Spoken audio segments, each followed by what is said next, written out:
Welcome travelers, I'm Free2Play and I'm your guide for a successful free-to-play adventure on Osterra. Today we beat the last elites for the Bonfires 2 and find the materials for the new Inferno weapon upgrades. The first material you get from this snail, which is located in the first cave you see in the new chapter. This snail has the following weaknesses. For farming, it is good to know that it shares fire and dark with two other elites. The next one is located at the exact same cave, but on the upper side. This little chameleon got the following weaknesses, and it shares the fire weakness with the snail we just encountered, and has no skill I should talk about. The next one is located right after the town. It is this little bat here. It only shares the bow weakness with the chameleon from before, and is not really a strong one. And the last one is found right on top of this cave. It is this little turtle here, and its weaknesses are a little frustrating. It has only dark stuff and lightning, and you can only hit its weak points for making any damage. Frustrating. If you have found every elite here, you can encounter the Destroyer of Dreams, which has one skill right at the beginning where it's casting terror on the whole group with its Nightmare skill.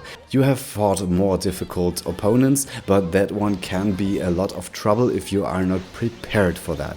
It has the following weakness. It's weak to fan, to wind, to light stuff and tome, which is not so great, and his attacks are not that of a trouble if it's his normal attacks. If he's coming with his special attacks, then it can be trouble. His deathly attack is just an upgraded version of his normal attack, and this character will leave the battle after 6 turns, but you have broken him until this point, so it won't matter to you. But it has a skill which can be really trouble, and afterwards I thought, maybe I shouldn't use the Holy Remand all along. But you will see what I mean in a few seconds. My break timing wasn't that perfect in this case, but I tried to do as much damage as I could. And as you can see here, the Wild Dreadthorns do lots of damage if they crit, and they critted 2 times. So it's really frustrating to have him get out of his break turn, but you can prepare for that with Evade and Holy Remand on this character. And because I didn't have any race here on Alphen, I tried to do it anyway, just for you to know what this enemy is capable of. And after his first one, he will do this a second time, so it can easily get rid of most of your characters in 2 turns. And now he was preparing even for an ultimate attack, and I didn't want to see that, to be respectful here. And yeah, so now I can't even hit any of his weaknesses, but that's okay. I think my characters would be strong enough to kill it anyway.